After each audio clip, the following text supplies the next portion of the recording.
Hello students, welcome to the channel Rachna math solutions. इस video में हम लोग सीख रहे हैं फर्स्ट ईयर इंजीनियरिंग सेमेस्टर 1 का मैथमेटिक्स ये सब्जेक्ट, और जिसमें हम लोग आज से चैप्टर स्टार्ट कर रहे हैं मैक्सिमा और मिनिमा। तो इसका मतलब इस चैप्टर का ये लेक्चर फर्स्ट होने वाला है, ठीक है। इसके पहले के लेक्चर में हम लोगों ने अब तक रैंक ऑफ मैट्रिक्स, उसके बाद लीनियर इक्वेशन और उसके बाद सॉल्यूशंस ऑफ एल्जेब्रिक और ट्रांसेंडेंटल इक्वेशंस ये चैप्टर कंप्लीट किए हुए हैं, ठीक है।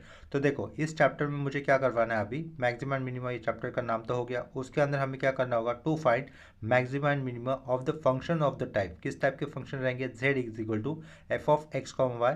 इस टाइप के फंक्शन रहेंगे, यानी कि फंक्शन रहेगा उसके अंदर x और y ये दोनों वेरिएबल रहेंगे। इतना क्लियर हो गया।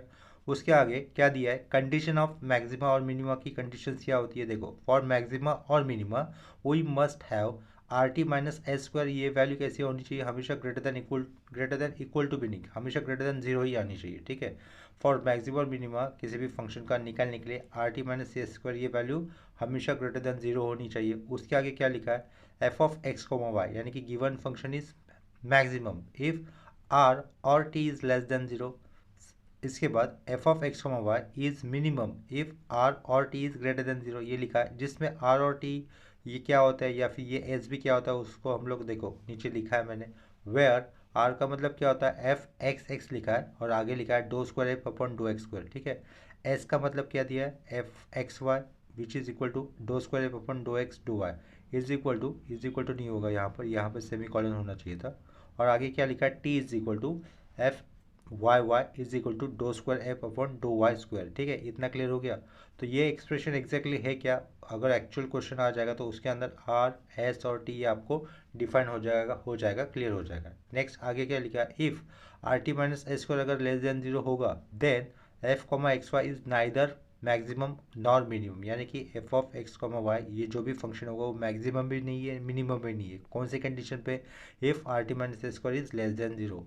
सच a point is called a saddle point, यानी कि जिस पॉइंट के ऊपर R T minus S square less than zero मिलेगा उस पॉइंट को हम लोग क्या कंसिडर करेंगे, सैडल पॉइंट कंसिडर किया जाएगा। उसके आगे क्या लिखा है, if F x is equal to zero और F Y equal to zero और वन और बोथ डू नॉट एग्जिस्ट, यानी कि एफ एक्स और एफ वाई ये दोनों एग्जिस्ट भी नहीं हो रहे किसी पॉइंट पे, exist at point then the point is called the critical point. इतना क्लियर हो गया। उसके आगे हम लोगों ने क्या लिखा है, क्वेश्चन लिखा directly, discuss the maxima and minima of the function x square plus y square plus eight x plus six y plus six is equal to zero. तो सबसे पहले मैं क्या कर दूंगा, फंक्शन को नेमिंग कर देंगे हम लोग। तो उससे भी पहले हम मुझे लिखना होगा to find maxima and minima for the given function, ठीक है। वो स्टेटमेंट लिख देता हूँ फिर मैं, टू फाइंड मैक्सिमा लिखा, to find maxima and minima for given function, for given function ऐसा लिख दिया, ठीक है। To find maxima and minima for given function, given function हम लोग नेमिंग करेंगे, that is z is equal to, ये जेड सिर्फ नाम के लिए, जेड यूज भी नहीं होने वाला। Z is equal to simply f भी लिख सकते हैं, या फिर आप लोग चाहते हो तो ब्रैकेट के अंदर एक्स को वाई भी लिखा करो, ये भी ऑप्शनल है। अगर हम लोग सिंपली एफ भी लिखते थे तो भी चलता था, ठीक है। Is equal to the actual function is like x square plus y square plus eight x plus six y और ये आगे का प्लस सिक्स, इतना लिख कर हो गया। ये है मेरा एक्चुअल इक्वेशन, यानी कि गिवन फंक्शन। इस इक्वेशन को या फिर गिवन फंक्शन को मुझे डिफ्रेंशिएट करना है विथ रिस्पेक्ट टू एक्स। तो क्या लिखेंगे हम लोग यहाँ पर, differentiating given function, given function with respect to x लिखेंगे, ठीक है। तो यहाँ पर देखो पीछे क्या था, मेन फंक्शन को हम लोगों ने एफ नाम दिया था, f made of x comma y. तो उसके कारण फंक्शन एफ का एक्स के साथ डिफ्रेंशिएट किया जा रहा है, उसको इस तरीके से लिख सकते हैं, एफ और सबस्क्रिप्ट ने एक्स लिखा। The same can be represent as do f upon do x, ठीक है। डो का मतलब क्या होता है, पार्शियल डेरिवेटिव्स। फंक्शन के अंदर दो वेरिएबल है, उसमें से हम लोग एक्स के साथ ही डिफ्रेंशिएट कर रहे हैं ना, तो इसका मतलब वाई को क्या कंसिडर करना होगा, एज अ कांस्टेंट कंसिडर करना होगा। तो वो नोटेशन, फंक्शन के अंदर दो वेरिएबल है एक्स और वाई, उसमें से हम लोग विथ रिस्पेक्ट टू एक्स ही कर रहे हैं, इसका मतलब वाई क्या हो जाएगा, कांस्टेंट हो जाएगा। तो ये पार्शियल डेरिवेटिव हो रहा है, राइट। तो उसके कारण, उसको नोटेशन के कारण हम लोग डो लिखते हैं, do f upon do x लिखते हैं। कोई कोई लेक्चरर लोग या फिर प्रोफेसर लोग इस सिंबल को डेबा भी यूज़ करते हैं, क्या डेबा यूज़ करता है कि, या फिर कोई डेल यूज़ करता है, लेकिन मैं यहाँ पर इस सिंबल को डो यूज़ कर रहा हूँ। मैंने जैसे कि पहले बताया, कोई कोई लेक्चर लोग इस सिंबल को डेबा यूज़ करते हैं या फिर कोई डेल यूज़ करता है। तो मैं इस सिंबल को क्या यूज़ कर रहा हूँ, डो यूज़ कर रहा हूँ। तो मुझे क्या लिखना है, f x is equal to do f upon do x which is equal to, ये एक्चुअल फंक्शन था उसको मुझे एक्स के साथ डिफ्रेंशिएट करना है। तो क्या हो जाएगा, ये एक्स स्क्वायर क्या लिखूंगा मैं, two x plus y square का डेरिवेटिव नहीं आएगा क्योंकि हम लोग वाई को कांस्टेंट कंसिडर कर रहे हैं। 8x का डेरिवेटिव कितना हो जाएगा +8, क्योंकि x का डेरिवेटिव 1 होता है तो ये 8 कांस्टेंट है वो साइड में आ जाएगा। 6y + 6 का डेरिवेटिव नहीं करना है क्योंकि वो कांस्टेंट कंसिडर करने होंगे। ठीक है, इतना क्लियर हो गया। इतना क्लियर हो जाने के बाद हम लोग क्या लिखेंगे, again differentiating with respect to x मुझे करना होगा। तो ये लिख दिया मैंने, again differentiate with respect to क्या किया, x किया। पहले वाले इक्वेशन को मैं नाम देता तो डिफ्रेंशिएट किया ना, fx को मैंने नंबर 1 कर दिया। Again differentiating with respect to x करने के बाद क्या क्या हो जाएगा, पीछे f(x(x) हो जाएगा। ठीक है, ये इसको क्या लिखेंगे, second order derivative that is do square f upon do x square is equal to x का डेरिवेटिव 1 होगा, टू कांस्टेंट है x को तो ये 2 साइड में आएगा, x का डेरिवेटिव 1 लिखने की जरूरत नहीं है। और इनके पीछे क्या रहेगा, इनके पीछे r रहेगा। r का मतलब क्या होता है, f(x(x) is equal to do square f upon do x square था ना, ये पहले भी लिखा था ऊपर, तो इसको लिखा मैं इक्वेशन नंबर 2। इतना क्लियर हो गया। इसके बाद क्या करेंगे हम लोग, गिवन फंक्शन को विथ रिस्पेक्ट टू y के साथ डिफ्रेंशिएट करेंगे। इतना क्लियर है। देखो, नाउ डिफ्रेंशिएटिंग गिवन फंक्शन लिखा with respect to what, y, with respect to y लिखा। ठीक है, तो पीछे क्या हो जाएगा, ये fy हो जाएगा। यहाँ पे क्या लिखेंगे, do f upon do y लिखेंगे इज इक्वल टू, देखो फंक्शन को अभी डिफ्रेंशिएट करें विथ रिस्पेक्ट टू y करें तो उस केस में x को क्या कंसिडर करना होगा, एज अ कांस्टेंट ट्रीट करना होगा। इक्वेशन ये था, एक्स स्क्वायर को हम लोग कांस्टेंट ट्रीट करेंगे, उसका डेरिवेटिव नहीं आएगा। वाई स्क्वायर का डेरिवेटिव कितना लिखना होगा, 2y, ये लिखा यहाँ पर 2y लिखा। 8x कांस्टेंट कंसिडर करेंगे तो उसका डेरिवेटिव नहीं आएगा। 6y का क्या लिखना होगा, मुझे +6 लिखना होगा। और ये आगे का तो नंबर है, नंबर को तो कांस्टेंट ही कंसिडर कर दे डेरिवेटिव निकालते वक्त, तो उसका भी डेरिवेटिव नहीं आ जाएगा। ठीक है, इतना क्लियर है। इसको हम लोग लिखेंगे इक्वेशन नंबर 3 लिखेंगे, क्योंकि पहले तो इक्वेशन लिख चुका हो, तो यहाँ पे क्या लिखा, इक्वेशन नंबर 3 लिखा। इक्वेशन नंबर 3 को ही मुझे अगेन डिफ्रेंशिएट करना है विथ रिस्पेक्ट टू वाई। तो नेक्स्ट स्टेटमेंट क्या होगी, again differentiate with respect to y लिख दिया। तो इसके पीछे क्या रहेगा, ये एफ वाई ऑलरेडी था, अभी फिर से उसको y के साथ डेरिवेटिव कर रहा तो क्या लिखना होगा मुझे, एफ वाई वाई लिखना होगा इज इक्वल टू, ये सेकंड ऑर्डर डेरिवेटिव बन जाएगा do square f upon do y square is equal to, y के साथ ही डेरिवेटिव हो रहा तो y का डेरिवेटिव 1, बाजू में आया हुआ कांस्टेंट लिखना होगा एज इट इज। और इसके पीछे क्या लिखेंगे हम लोग, t लिखेंगे। इतना क्लियर है। इसको लिखा इक्वेशन नंबर 4। जो इक्वेशन नंबर 1 था उसको मैं अभी डिफ्रेंशिएट विथ रिस्पेक्ट टू क्या कर दूंगा, y कर दूंगा। देखो इक्वेशन नंबर 1 ये है ना हमारे पास, f(x) है, पीछे क्या है, ये f(x) लिखा हुआ दिख रहा है ना, और इक्वल टू में क्या लिखा है, do f upon do x लिखा है। तो इस इक्वेशन नंबर 1 को अभी हम लोग डिफ्रेंशिएट करेंगे विथ रिस्पेक्ट टू y। यहाँ पे लिख देता हूँ, differentiating equation 1 with respect to y। तो पीछे क्या हो जाएगा, देखो f(x) था, पीछे क्या था, f(x) था, तो f(x) की जगह पे मुझे क्या लिखना होगा, f(x(y) लिखना होगा। f(x(y) लिखा इज इक्वल टू, यहाँ पे क्या लिखेंगे, डो स्क्वायर f अपॉन, पहले ऑलरेडी डो x था ना, तो अभी क्या करो, डो y भी करो तो वो भी आ जाएगा। और इसको क्या कहते हैं हम लोग, s कहते हैं, s, तो पीछे s भी लिखा इज इक्वल टू। देखो ये फर्स्ट इक्वेशन का अगर मैं विथ रिस्पेक्ट टू y कर रहा हूँ तो यहाँ पर राइट साइड में y तो वेरिएबल है ही नहीं, इसका मतलब ये जो भी एक्सप्रेशन दिख रहा है 2x + 8 को क्या कंसिडर करेंगे हम लोग, कांस्टेंट कंसिडर करेंगे। और कांस्टेंट का डेरिवेटिव कितना होता है, 0 होता है। तो यहाँ पे क्या लिखना होगा, इक्वल टू के आगे 0 लिखना होगा। ये हो गया मेरा इक्वेशन नंबर 5। इतना क्लियर हो गया। ठीक है, इसके बाद हम लोगों को क्या करना होगा, let f(x) is equal to 0 consider करना है और fy इक्वल टू भी 0 कंसिडर करना है। ठीक है, उसके आगे की step, let f(x) is equal to 0 consider किया एंड fy इक्वल टू भी 0 कंसिडर करना है। ठीक है, इतना क्लियर हो जाने के बाद f(x) देखो, f(x) एक्सप्रेशन क्या था, f(x) में क्या था, 2x + 8 था ना ये, तो ये मुझे क्या लेना है, अभी इक्वल टू 0 लेना है। तो देयरफॉर कर दिया 2x + 8 इज इक्वल टू 0 कर दिया। इतना क्लियर हो गया।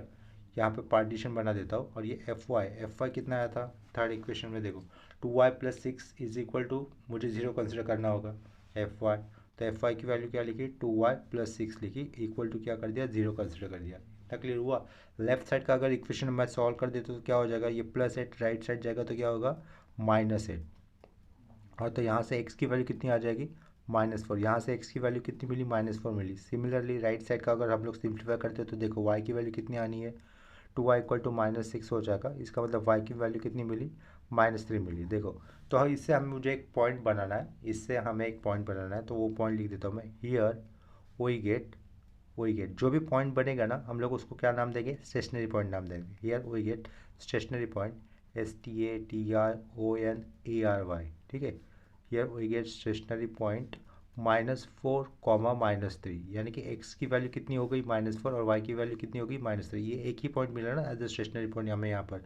कभी कभी किसी किसी इक्वेशन में हमें एक से ज़्यादा स्टेशनरी पॉइंट मिलते हैं, तो हर एक स्टेशनरी पॉइंट पे हमें क्रॉस चेक करना होता है कि गिवन फंक्शन मैक्सिमम हो रहा है कि मिनिमम हो रहा है, ठीक है।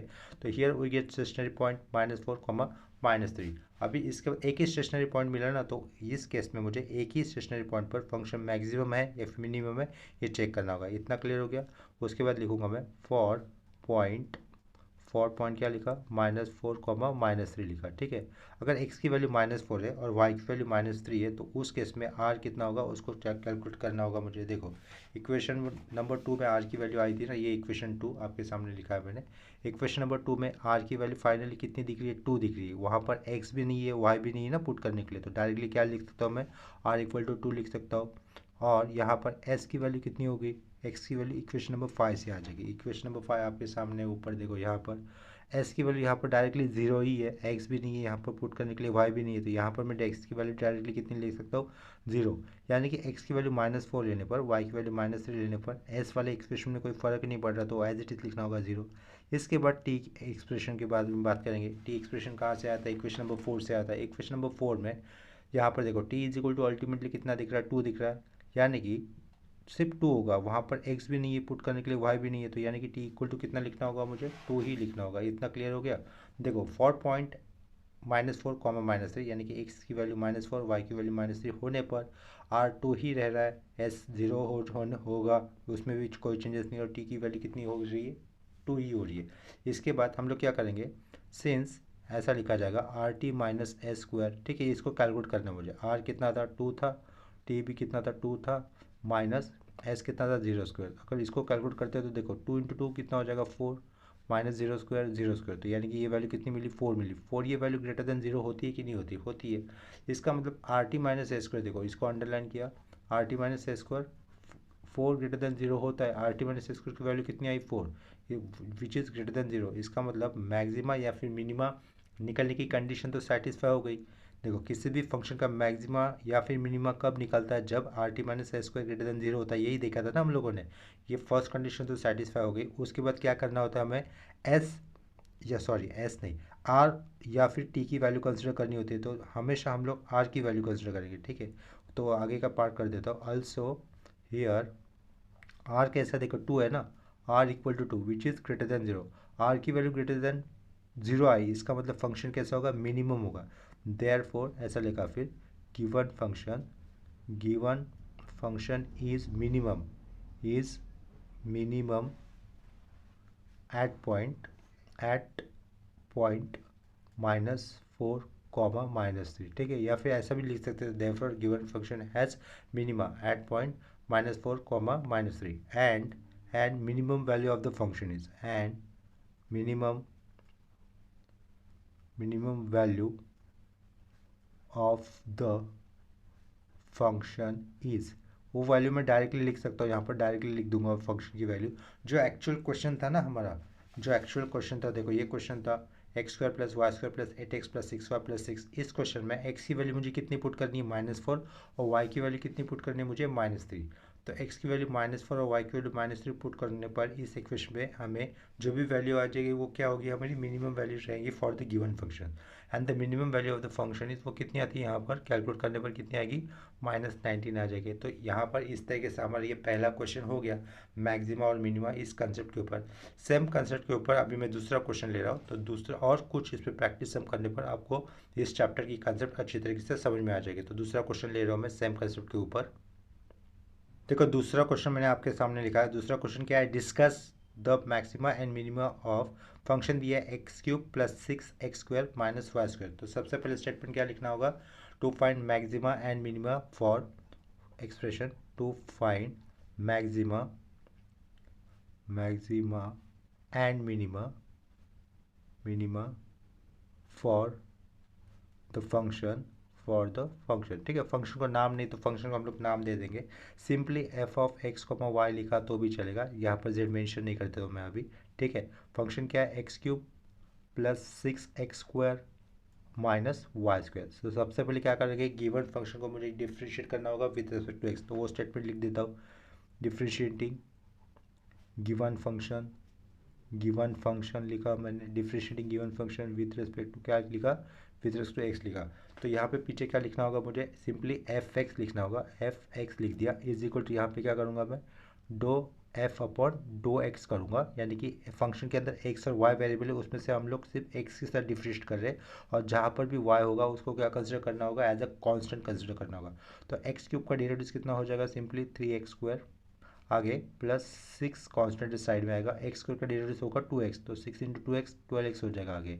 ठीक है, इसका डेरिवेटिव नहीं होगा, वो -5² है, उसको कांस्टेंट कंसिडर करना है, तो उसका डेरिवेटिव कितना था, कांस्टेंट का 0 होता है, तो इससे भी इतना ही लिखना होगा मुझे, उसको लिखेंगे हम लोग इक्वेशन नंबर 1। इतना क्लियर हो गया। Again differentiating with respect to x, ये स्टेटमेंट लिखनी होगी फिर मुझे अभी। देखो अगेन ये ऊपर लिखा, again differentiating with respect to x. ठीक है, पहले एफ एक्स था ना, तो अभी अगेन डिफरेंशिएट करें तो क्या हो जाएगा, ये एफ एक्स एक्स हो जाएगा।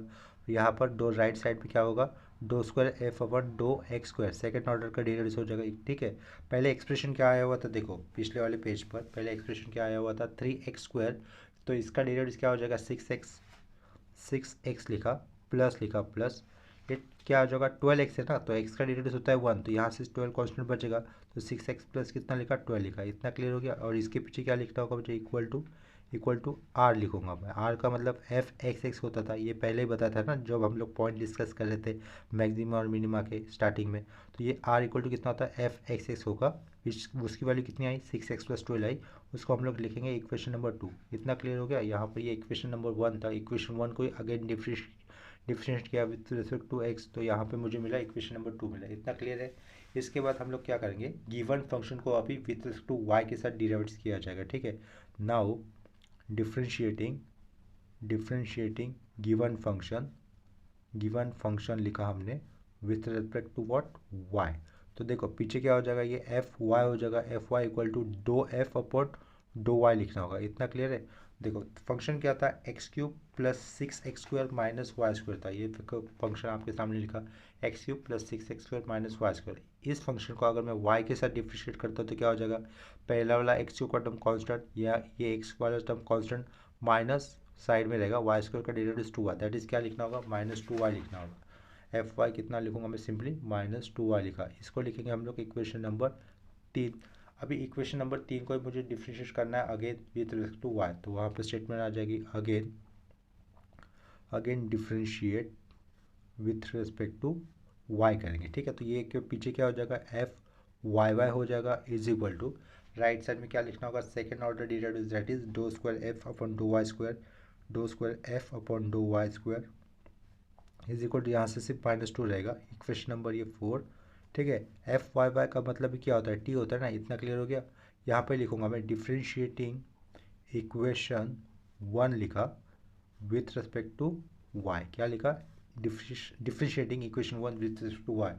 वन इक्वेशन क्या में क्या आया हुआ था, एफ एक्स था ना, तो उसी को मैं अगर वाई के साथ डिफरेंशिएट करता तो क्या हो जाएगा, देखो पहले एफ एक्स था, इसको हम लोग वाई के साथ डिफरेंशिएट करें तो क्या हो जाएगा, ये एफ एक्स वाई हो जाएगा। पहले क्या था, डो एफ अपन डो एक्स था, लेकिन अभी उसको वाई के साथ डिफरेंशिएट करो तो क्या हो जाएगा, डो स्क्वायर एफ अपन डो एक्स दीजिएगा, और आगे का आ जाएगा डो एफ। इसको हम लोग क्या लिखेंगे, एस लिखेंगे, पीछे क्या कर देंगे, उसको एस लिखा इज इक्वल टू, पहला इक्वेशन क्या था, देखो ठीक से देखना, पहले इक्वेशन में क्या था, 3x² + 12x था ना। अगर इसका मैं y के साथ डिफरेंशिएट कर रहा हूँ तो क्या होगा, जाकर देखो यहाँ पर y तो है ही नहीं, यानी कि पूरा का पूरा टर्म क्या कंसिडर करना होगा, मुझे कांस्टेंट कंसिडर करना होगा, तो उसके कारण कांस्टेंट का डेरिवेटिव कितना होता है, 0। तो यहाँ पर राइट साइड में क्या लिखेंगे, 0 लिखेंगे। ये हो गया हमारा इक्वेशन नंबर 5। ठीक है, तो उसको इक्वेशन नंबर 5 लिख दिया रोमन में। आगे क्या करेंगे, let f x is equal to 0 consider करना है, और एफ वाई इक्वल टू भी 0 कंसिडर करना है। ठीक है, तो देखो यहाँ पे लिखा let f x is equal to 0 and f Y equal to कितना किया, 0 कंसिडर किया। इतना क्लियर हो गया। नेक्स्ट स्टेप में देखो एफ एक्स कितना था, फर्स्ट इक्वेशन से आया हुआ 3x² + 12x आया हुआ था ना, तो देखो 3x² + 12x इक्वल टू कितना कंसिडर किया, 0। ये पार्टीशन बना देता हूँ। एफ वाई की वैल्यू कितनी थी, यहाँ से -2y दिख रही है ना, देखो एफ वाई इस थर्ड इक्वेशन का पार्ट, एफ वाई भी 0 कंसिडर करना है ना, तो उसकी वैल्यू कितनी थी, -2y थी, -2y भी कितना कंसिडर किया, 0। तो यहाँ से y की वैल्यू कितनी आ जाएगी, सिंपली 0 ही आएगी ना यहाँ से तो। और लेफ्ट साइड में कॉमन किसको बाहर ले सकते हैं हम लोग, 3x को कॉमन बाहर ले सकते हैं, तो अंदर क्या रहेगा, x + 4 रहेगा, विच इज़ इक्वल टू 0। इतना क्लियर है। तो इसका मतलब क्या हो जाएगा नेक्स्ट स्टेप में, ये 3 अगर राइट साइड में 0 के नीचे जाएगा तो वैल्यू 0 ही रहेगी। तो आगे क्या लिख सकते हैं, x दूसरे ब्रैकेट में क्या रहेगा, x+4 इज इक्वल टू 0। ठीक है, इसका मतलब अगर हम लोग इसको इस इक्वेशन को आगे और सॉल्व करते तो कैसा हो जाएगा, x is equal to 0 and x+4 is equal to 0 होगा। इसका मतलब क्या हो रहा है, x is equal to 0 and x की वैल्यू कितनी हो रही है, -4 हो रही है। ठीक है, तो यहाँ से लेफ्ट वाले इक्वेशन को सॉल्व करने पर x की कितनी वैल्यूज आई, हमारे पास 2 वैल्यूज आई। ठीक है, एक 0 आई और दूसरी क्या आई, -4। तो यहाँ से पेड़ का देखो कॉम्बिनेशन कैसे मिल रहे हैं हमें, स्टेशनरी पॉइंट्स कैसे मिल रहे हैं, therefore here we get stationary point. क्या लिखा, here we get stationary point. देखो ये 0, y का तो 0 होने वाला है, 0,0 मिला, कॉमा दिया -4,0। इतना क्लियर हो गया, -4,0। इतना क्लियर है। स्टेशनरी पॉइंट आ जाने के बाद हमें आए हुए स्टेशनरी पॉइंट पे ही फंक्शन की वैल्यू मैक्सिमा निकलती है या फिर मिनिमा निकलती है, ये चेक करना होगा। तो इतना क्लियर हो गया। तो आगे क्या लिखूंगा, फॉर पॉइंट लिखा। ठीक है, फॉर पॉइंट पे 0,0 के लिए फंक्शन मैक्सिमा या फिर मिनिमा होता है उसको चेक कर लेता हूँ। 4.0,0 लिखा। 4.0,0 यानी कि x की वैल्यू 0 होने पर और y की वैल्यू 0 होने पर वो r कितना आता है उसको चेक कर लेते। देखो ऊपर ये r का इक्वेशन सेकंड था ना, ये r का इक्वेशन सेकंड था। सेकंड इक्वेशन में अगर मैं x की वैल्यू 0 पुट कर दे तो पहला टर्म तो 0 हो जाएगा, +12 तो रहेगा ना साइड में। तो क्या होगा, पहले पॉइंट पे r की वैल्यू कितनी आ जाएगी, 12 आ जाएगी। ठीक है, s की वैल्यू फिफ्थ इक्वेशन से मिलेगी मुझे। तो s की वैल्यू तो 0 ही रह रही है ना, तो वो चेंज नहीं हो रही, तो वहाँ पे क्या लिखेंगे, s0 लिखेंगे। टी की वैल्यू किस इक्वेशन से आएगी, फोर्थ इक्वेशन से आएगी। तो फोर्थ इक्वेशन यहीं पर लिखा है। टी की वैल्यू कितनी हो रही है, -2 हो रही है, राइट, दिख रहा है यहाँ पर। तो टी की वैल्यू में क्या लिख दूंगा, -2 लिख दूंगा। क्या, क्योंकि वहाँ पर एक्स और वाई तो पुट करने के लिए कोई है ही नहीं। ये आर लिखा, एस लिखा, टी लिखा, उससे मैं क्या लिख सकता हूँ, सिंस मैंने लिखा ऐसा RT माइनस एस स्क्वायर कर दिया इज इक्वल टू, आर कितना था, 12 था, टी कितना था, -2 था, माइनस क्या किया आगे का, 0 स्क्वायर किया। ठीक है, इस एक्सप्रेशन में हमने उनकी रिस्पेक्टिव वैल्यू पुट की, RT और एस की। तो 12 इंटू -2 कितना हो जाएगा, -24 होगा, सिंपली हो -24। और 0 स्क्वायर कितना होता है, 0 होता है। RT minus S square equal to -24, ये वैल्यू तो लेस देन 0 होगी ना, ये वैल्यू कैसे होगी, लेस देन 0 होगी। लेकिन हमें अगर मैक्सिमा या फिर मिनिमा निकालना है तो कंडीशन कैसी होनी चाहिए थी, RT minus S square must be greater than 0 होना चाहिए था ना। तो ये तो लेस देन हो गया, देखो ये तो लेस देन हो गया। अगर लेस देन 0 होता है तो वो RT माइनस एस स्क्वायर जिस पॉइंट के ऊपर लेस देन 0 होता है तो उस पॉइंट को क्या कहते हैं हम लोग, सैडल पॉइंट कहते हैं। और RT माइनस एस स्क्वायर अगर लेस देन 0 होता है तो उस केस में फंक्शन का मैक्सिमम या फिर मिनिमम वैल्यू निकलता भी नहीं। ठीक है, इतना क्लियर है। ये कंसेप्ट का पार्ट था, शुरुआत में हम लोगों ने स्टार्टिंग में पढ़ा था। तो इसके कारण मैं यहाँ पर क्या लिख सकता हूँ, here function has does not has maxima not minimum, इतना ऐसी वैल्यू लिख सकते हैं। ठीक है, इतना क्लियर हो रहा है। देखो यहाँ पे क्या लिख सकते हो, here function is neither maximum nor minimum, here function is neither maximum nor minimum, ऐसा लिख सकते हैं हम लोग, मिनिमम। क्यों ऐसा लिख पाए, क्योंकि RT minus S square less than 0 हो गया ना, इसके कारण। Here function is neither maximum nor minimum, और ये क्या है, सिंस या फिर ये ऐसे सिंस में वर्ड में लिख दो, since 0,0 he is a saddle point, he is a saddle point, यानी कि ऐसा पॉइंट है जिसमें RT माइनस एस स्क्वायर की वैल्यू कैसे हो रही है, लेस देन 0 हो रही है। इतना हो जाने के बाद देखो 4.0,0 लिया था, अभी किस पॉइंट का नंबर है, 4 पॉइंट, दूसरा वाला पॉइंट क्या था, ये -4,0 का नंबर है। ठीक है, अभी क्या लिखेंगे, 4.-4,3 ले लिया। ठीक है, इतना क्लियर हो गया। अभी देखो 4.-4,3 पर r की वैल्यू कितनी होगी, r की वैल्यू, r कहाँ से आएगा, इक्वेशन नंबर 2 से आएगा, राइट। तो r की वैल्यू देखते हैं कितनी होती है। ये इक्वेशन नंबर 2 था जिसमें r की वैल्यू मुझे निकालनी है। तो कब निकालनी है, जब x की वैल्यू मुझे -4 पुट करूँगा और y की वैल्यू कितनी पुट करूँगा, 0। -4,0 था, यहाँ पर गलती से 3 हो गया। ठीक है, ये गलती से 3 हो गया, यहाँ पर मुझे 0 लिखना था। ठीक है, तो -4,0 पे r कितना आता है उसको चेक कर लेते हैं। देखो r इधर, x की वैल्यू पुट कितनी है, 4 पुट करनी है, ठीक है। एक्स की वैल्यू कितनी पुट करनी है, -4। तो 6 इंटू -4 कितना हो जाएगा, -24। -24 प्लस 12 कितना हो जाएगा, -12 हो जाएगा ना। तो ये आर कितना मिल रहा है मुझे, -12 मिल रहा है, ठीक है, इस पॉइंट के ऊपर। एस कितना मिलेगा, एस तो जीरो ही था ना इक्वेशन में, तो एस तो जीरो लिख दिया डायरेक्टली। और टी की वैल्यू भी कितनी थी, डायरेक्टली -2 थी, तो उसमें भी कोई चेंजेस नहीं हो गए। देखो यहाँ पर दिखा देता हूँ, इक्वेशन नंबर 4 में टी की वैल्यू राइट साइड में एक्स वाई है ही नहीं पुट करने के लिए, सिंपली -2 लिखा हुआ है, तो यहाँ पर टी की वैल्यू -2 ही कंसिडर करनी होगी। सेम कंसेप्ट मुझे एस के लिए अप्लाई करनी है। एस की वैल्यू लिखते हो, यहाँ पर राइट साइड में एक्स या वाई है ही नहीं, तो एस की वैल्यू कितनी लिखेंगे हम लोग, डायरेक्टली जीरो लिखेंगे। तो यहाँ पर देखो मुझे लास्ट में 4 पॉइंट -4, आर भी मिल गया, दैट इज़ -12, एस मिला 0 और टी कितना मिला, -2 मिला। इससे हम लोग कैलकुलेट क्या कर सकते हैं, सिंस याद इधर R T minus S square किया, ठीक है, इक्वल टू लिखा, आर कितना आया था -12, टी कितना है -2, वो लिखा, माइनस एस की वैल्यू 0 का square is equal to -12 into -2 कितना होता है, 24 होता है, और 0 स्क्वायर तो 0 ही होता है। 24 ये वैल्यू ग्रेटर देन 0 है कि नहीं, पीछे क्या लिखा, R T minus S square लिखा। देखो ये जो जिसको मैंने अंडरलाइन किया ना, that is the condition for functions to be maximum और मिनिमम। फंक्शन को मैक्सिमम या फिर मिनिमम होने के लिए ये कंडीशन सेटिस्फाई होना ज़रूरी है, जो कि इस क्वेश्चन में या फिर इस पॉइंट पे हो गई, -4, इस पॉइंट पे हो गई, ठीक है, इतना क्लियर हो गया। उसके बाद R T minus S square ये कंडीशन सेटिस्फाई हो जाने के बाद हम लोग इतना तो क्लियर हो जाता है कि हमें फंक्शन मैक्सिमा या फिर मिनिमा निकलेगा। उसके बाद किसकी वैल्यू चेक करनी है हमें, आर और टी की। अल्सो हियर मैं आर की वैल्यू चेक कर रहा हूँ, आर इक्वल टू कितना था, -12 था, विच इज़ लेस देन 0 है ना। आर की वैल्यू कितनी है, -12 है, विच इज़ लेस देन 0। अगर आर की वैल्यू लेस देन 0 होती है तो फंक्शन को क्या कहा जाता है, मैक्सिमम कहा जाता है, उल्टा होता है। अगर आर की वैल्यू लेस देन 0 है तो फंक्शन को मैक्सिमम कहेंगे, अगर आर की वैल्यू ग्रेटर देन 0 होती थी तो फंक्शन को मिनिमम कहते थे। इतना क्लियर हो रहा है। तो इसके बाद के स्टेटमेंट में मुझे क्या लिखना होगा, इसके बाद के स्टेटमेंट में मुझे क्या लिखना होगा, therefore given function is maximum at point -4, 0, ऐसा लिखना है हमें नेक्स्ट स्टेटमेंट में।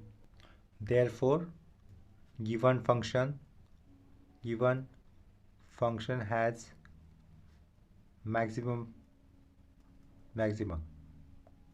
या फिर गिवन फंक्शन इज मैक्सिमम लिख सकते हो हम लोग।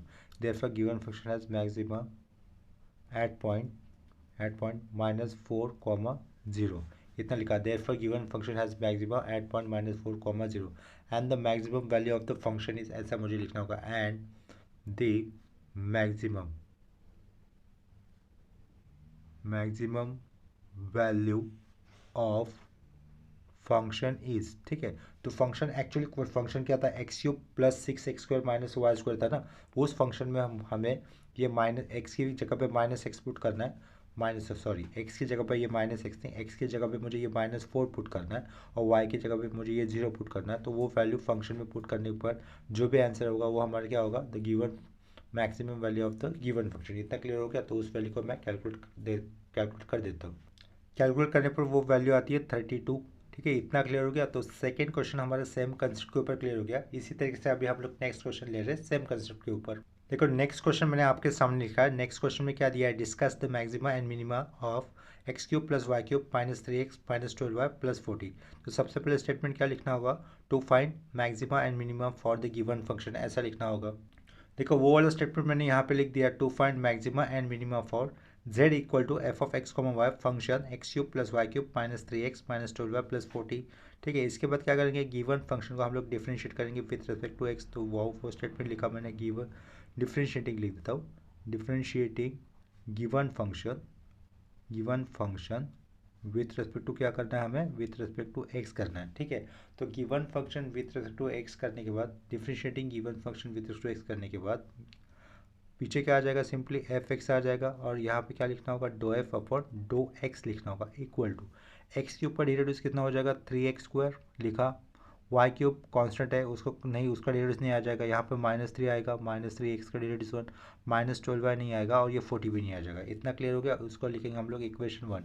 इसके बाद क्या करना होगा मुझे, again differentiating with respect to x की ये स्टेटमेंट करनी है, again differentiating with respect to x लिखनी है। तो यहाँ पे पीछे क्या रहेगा, f(x)x, इसका ही मतलब होता है r is equal to second order derivative do square f upon do x square is equal to 3x square का डेरिवेटिव कितना रहेगा, सिंपली 6x हो जाएगा। एक्स स्क्वायर का 2x, आगे का 3, 2 इंटू 3 6x, -3 का डेरिवेटिव नहीं होगा, इसको लिखेंगे हम लोग इक्वेशन नंबर 2। इतना हो जाने के बाद differentiating given equation with respect to y लिखना होगा। डिफ्रेंशिएटिंग गिवन इक्वेशन या फिर फंक्शन, डिफ्रेंशिएटिंग गिवन फंक्शन क्या लिखा अभी, विथ रिस्पेक्ट टू y किया, तो पीछे क्या हो जाएगा, सिंपली एक बार एफ वाई रहेगा और यहाँ पर do f upon do y, ठीक है। यानी कि दिए हुए फंक्शन को अभी मुझे किसके साथ डिफ्रेंशिएट करना है, विथ रिस्पेक्ट टू वाई के साथ करना है। उस केस में एक्स कैसा रहेगा, कांस्टेंट रहेगा। फंक्शन देखो ये था, एक्स क्यूब का डेरिवेटिव 0 होगा क्योंकि वो कांस्टेंट है। वाई क्यूब का डेरिवेटिव कितना आ जाएगा, 3y स्क्वायर लिखा हमने, 3y स्क्वायर, -3x का डेरिवेटिव नहीं आएगा, यहाँ पे क्या लिख सकते हैं, -12 लिख सकते हैं। -12 लिखा, y का डेरिवेटिव 1, आगे क्या +14 नंबर है तो उसका भी डेरिवेटिव नहीं होगा, तो ये हो गया हमारा equation number 3। Again differentiating with respect to क्या लिखना है, अभी मुझे y लिखना है। Again differentiating with respect to क्या कर दिया, y कर दिया, तो पीछे क्या हो जाएगा, ये f y y is equal to do square f upon क्या करेंगे हम लोग, डो वाई स्क्वायर करेंगे, इक्वल टू पीछे की इसकी क्या लिखना होगा, मुझे टी लिखना होगा। देखो 3y स्क्वायर का डेरिवेटिव कितना हो जाएगा, सिंपली 6y हो जाएगा। इसको लिखा इक्वेशन नंबर 4, इसको लिखा इक्वेशन नंबर 4 कर दिया, ठीक है। इसके बाद क्या करेंगे, differentiating equation 1 with respect to y करना होगा। डिफ्रेंशिएटिंग इक्वेशन 1 लिखा with respect to what, y। अभी देखो इक्वेशन 1 आपके सामने ये यहाँ पर fx है जिसमें x के साथ ऑलरेडी डिफ्रेंशिएट हो चुका है। इसी एक्सप्रेशन को अभी मुझे किसके साथ डिफ्रेंशिएट करना है, y के साथ, तो मुझे पीछे क्या करना होगा, ये fx ऑलरेडी जो था इसी का y के साथ, इसका ही आगे y के साथ डिफ्रेंशिएट हो रहा है, इसके कारण fxy लिखा। Do square f upon do x, right side में डो वाई आएगा अपॉन में, इसको लिख सकते हैं हम लोग एस लिख सकते हैं। इतना क्लियर हो रहा है, इज इक्वल टू, देखो पहले वाले एक्सप्रेशन में राइट साइड में 3x स्क्वायर -3 ये टर्म है, वहाँ पर y है ही नहीं। अगर इसका डिफ्रेंशिएट होता है विथ रिस्पेक्ट टू y तो उसको क्या कंसिडर करना होगा, 0, इसको कांस्टेंट कंसिडर करना होगा 3x स्क्वायर -3 को, तो 3x स्क्वायर -3 का डेरिवेटिव कितना हो जाएगा, सिंपली 0। तो यहाँ पर मुझे s के आगे इक्वल टू वाली पार्ट में क्या लिखना होगा, सिंपली 0 लिखना है। क्लियर हो गया, ये इसको हम लोग नेमिंग करेंगे इक्वेशन नंबर 5। इतना हो जाने के बाद मुझे क्या कंसिडर करना है, f x is equal to 0 consider करना है और एफ वाई इक्वल टू भी 0 कंसिडर करना है, ठीक है। तो उसके आगे लिखेंगे हम लोग let f x is equal to 0 and f y is equal to 0। तो यहाँ पे पार्टीशन बना देता हूँ। एफ एक्स का इक्वेशन क्या था जो कि हमें फर्स्ट इक्वेशन से मिलेगा, देखो एफ एक्स क्या लिख सकते हैं हम लोग, 3x स्क्वायर -3 इक्वल टू 0 लिख सकते हैं। तो उसको लिख देता हूँ 3x स्क्वायर -3 इक्वल टू कितना लिखा, 0 लिखा। यहाँ से कॉमन क्या आता है, बाहर 3 आता है, अंदर क्या रहेगा फिर एक्स स्क्वायर -1 होता है इक्वल टू 0।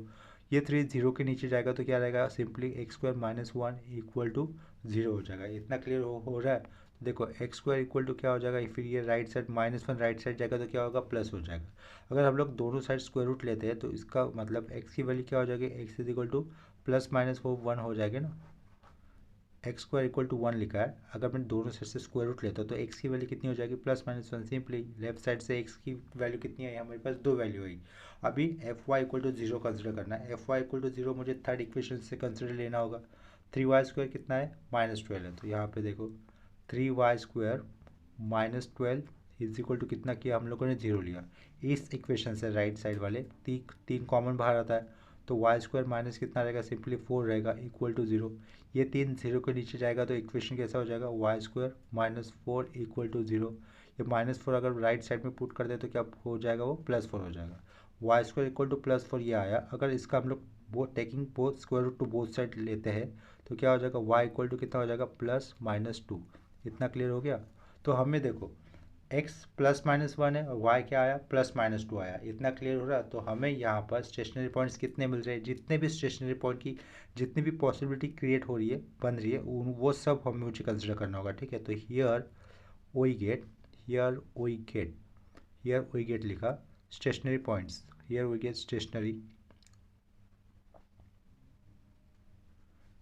Stationery points. कौन से मिलेंगे, देखो +-1 है तो पहले मैं प्लस ही कंसिडर करता हूँ। इस +1 के साथ +2 और एक बार -2। देखो +1 के साथ एक बार +2 लिया और +1 के साथ एक बार -2 ले लिया। इतना क्लियर हो गया।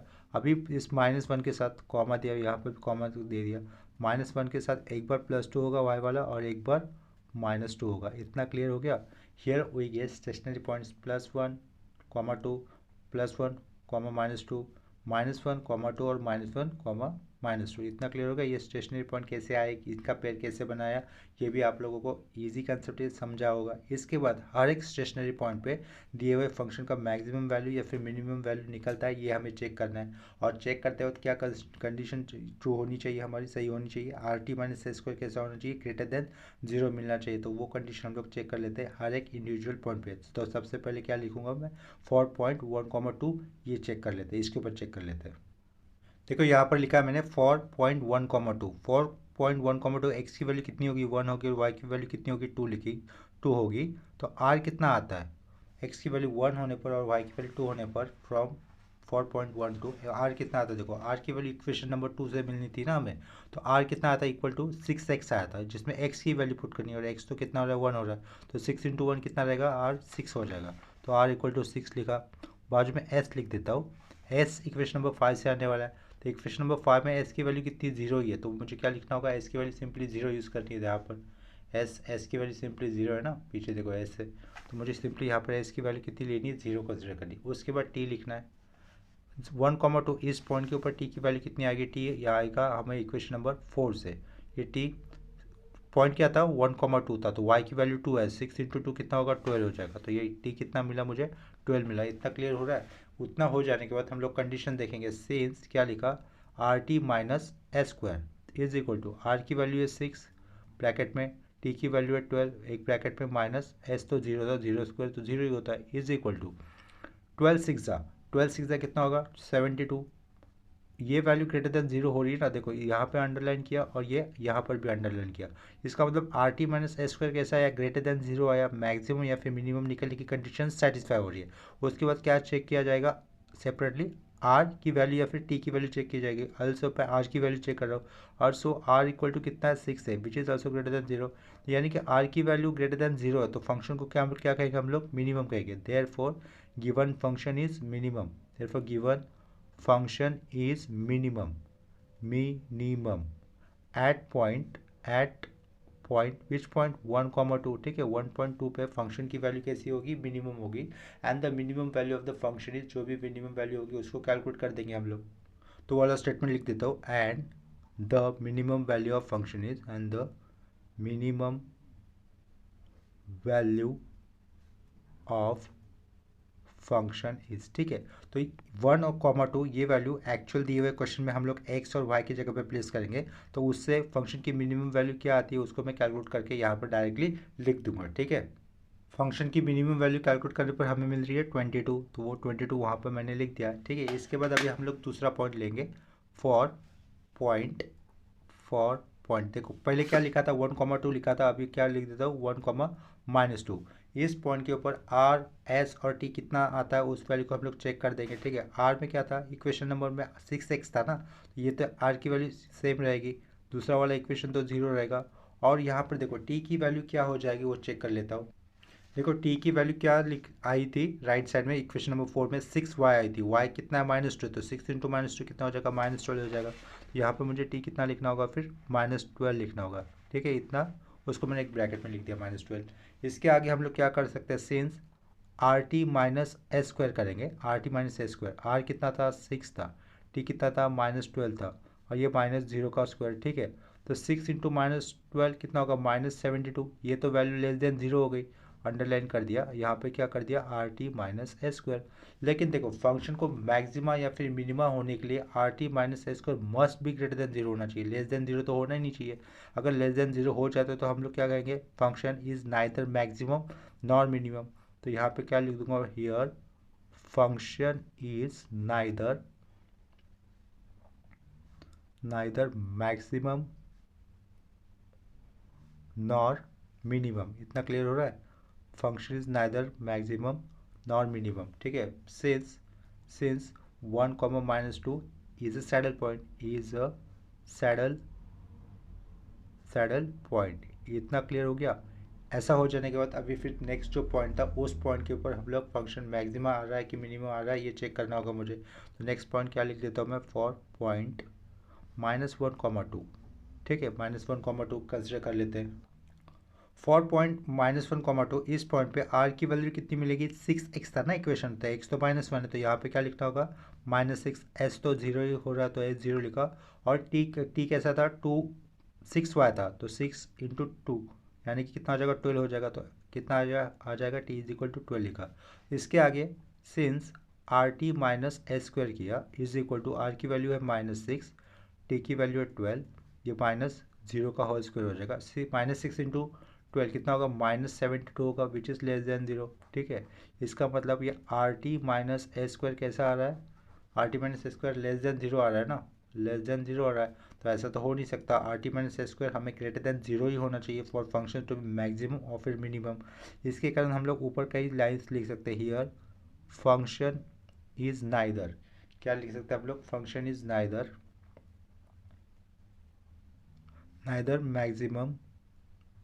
Maximum nor minimum. ठीक है, समझ में आ रहा है क्यों, क्योंकि R T minus S square हमें लेस देन 0 मिल रहा है, इसके कारण नाइदर मिनिमम लिखा।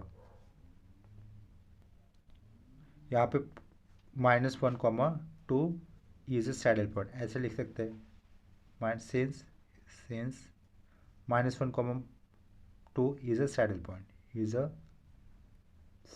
पॉइंट, ऐसा लिख दिया।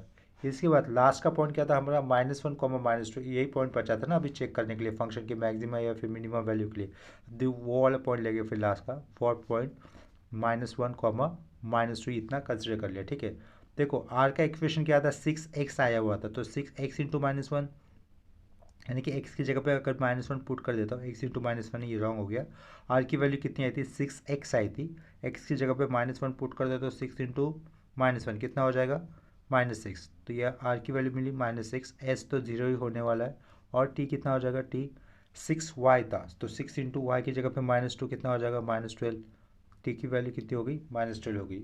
इतना कैलकुलेट करने के बाद मुझे क्या कैलकुलेट करना है, R T minus S square, ये कंडीशन चेक करनी है, तो R T minus S square. ठीक है, आर कितना था -6, टी कितना है -12, माइनस ये यहाँ पे 0 का स्क्वायर, -6 इंटू -12 कितना हो जाएगा +72, विच इज़ ग्रेटर देन 0, और पीछे क्या R T minus S square. इतना क्लियर हो गया, तो R T minus S square ये कंडीशन सेटिस्फाई हो रही है यहाँ पर इस केस पे, R T minus S square का आंसर कितना आया 72, राइट, कि इसका मतलब मैक्सिमम या फिर मिनिमम निकलने के लिए ये कंडीशन सेटिस्फाई हो रही है ना हमारी। हम लोग यहाँ पे क्या लिख सकते हैं, देखो ये कंडीशन सेटिस्फाई होने के बाद हमारा इतना पॉइंट क्लियर हो जाता है कि फंक्शन इज मैक्सिमम या फिर मिनिमम वैल्यू। ठीक है, लेकिन वो चेक करने से पहले मुझे क्या करना होता है, अलग से टी या फिर आर की वैल्यू चेक करनी होती है, तो अल्सो मैं आर की वैल्यू चेक कर दे रहा हूँ, अल्सो आर इक्वल टू कितना आया था -6 आया था, right, which is less than 0। अगर आर की वैल्यू लेस देन 0 होती है तो फंक्शन को क्या कहा जाएगा, मैक्सिमा कहा जाएगा, तो वो स्टेटमेंट लिख देंगे यहाँ पर, therefore given function is maximum या फिर हैज़ मैक्सिमा,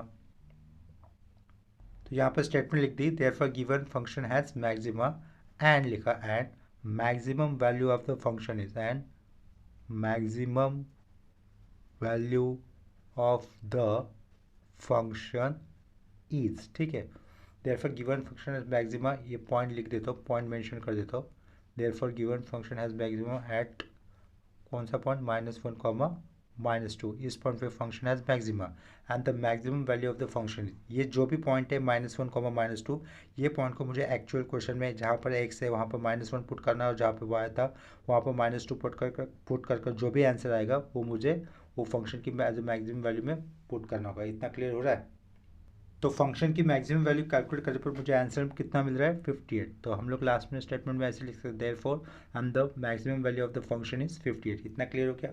इस क्वेश्चन के साथ मैं ये लेक्चर यहीं पे स्टॉप कर रहा हूँ। अगर किसी कंसेप्ट में या फिर प्रॉब्लम में डाउट है तो मुझे प्लीज़ कमेंट सेक्शन में इन्फॉर्म कर देना, ठीक है। अगर वीडियोज़ आपको अच्छे लगते तो वीडियोज़ को प्लीज़ लाइक कर दो और अपने फ्रेंड के साथ इसको शेयर भी कर देना। अगर चैनल पर नया है तो प्लीज़ चैनल को सब्सक्राइब कर दो, अगर नोटिफिकेशन बेल भी प्रेस कर दे तो अच्छा रहेगा, आपको हर एक अपडेटेड न्यूज़ वीडियो की नोटिफिकेशन मिलते रहेंगे, ठीक है। तो मिलते हैं नेक्स्ट लेक्चर में, तब तक के लिए बाय और टेक केयर।